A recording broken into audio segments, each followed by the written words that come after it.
today I wanted to answer a question about how I organized all this material, okay, for Focus on Fives. So this video is specifically for mamas who want to use BJU Press's Focus on Fives for their kindergarten year. So here we go.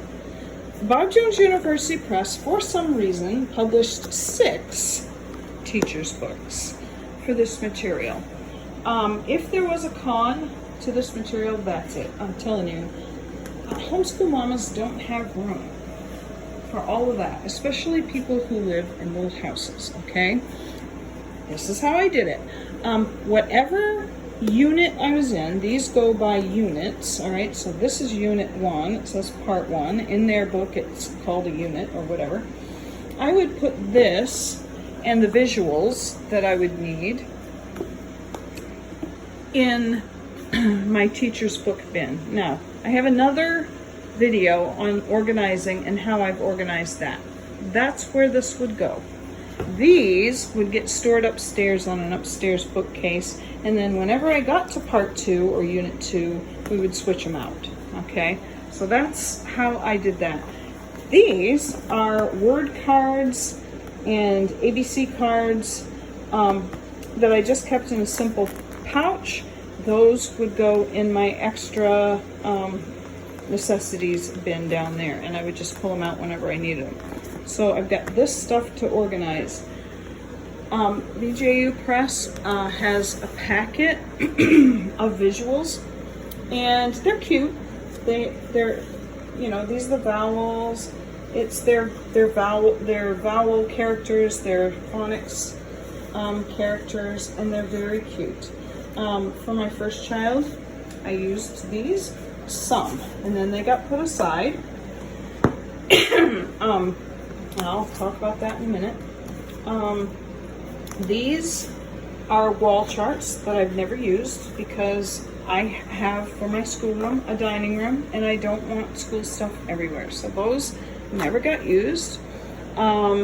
These are wall charts as well, or at least classroom-sized visuals, and they're adorable. I mean, if you have a spot for these, you know, if you want to use these, if you're doing like a circle time thing with your kids or whatever, they're great. I found I didn't need those. But when I was using them, I just put them in page protector and stored them somewhere nearby where I could grab hold of them. So I didn't end up using those. But this is what I ended up using instead of these great big things. The child kit also comes with a small set of word cards and a small set of letter cards, and they're exactly the same. As a homeschooler, that's all you need. You really don't need that unless you want to decorate a whole homeschool room, okay? And then I just put them in a Ziploc baggie and put them with their things. You can watch my other video about how I put their things, the things that they're going to need, in their little bin, and the little bin goes there. So I've got his readers in here. Whichever ones he's going to need, he can pull. He's got his workbooks here. Whichever page we need, we pull. And these are other things for the other subjects. If you switch, now this is what I ended up doing.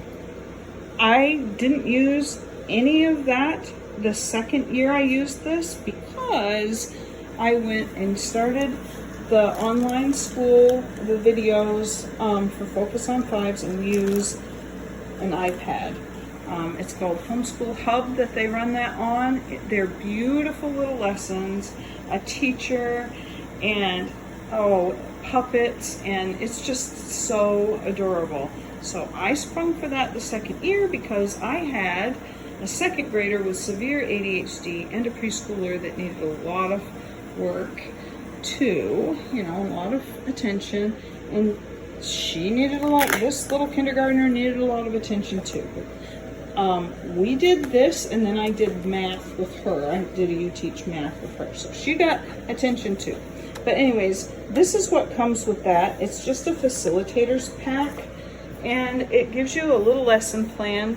It tells you all the things they're going to learn, what you're going to need to pull out, and how you're going to need to check them afterwards to facilitate. And then it has little handouts, which I've already used. Okay, I've already used them, that's why they're like this, but maybe there's one left in there. But just the handouts that they're going to need in the lesson are in there, and I just put those in a binder. This is another course that I also am using, and about 3 different courses facilitator pages fit in this little binder. I also use the binder for keeping pages that I want to keep for their portfolio. And the binder goes here, easy peasy lemon squeezy, and there you go. That's how I organized my Focus on Fives things. And you can go and watch my other video. You'll see the bins and the bookshelf and whatnot on that video. It's organizing in a small space, and that's how I did the Focus on Fives. I hope that helps you, and I hope you have such a good time, because this curriculum is just so much fun. It's beautiful. We absolutely loved it.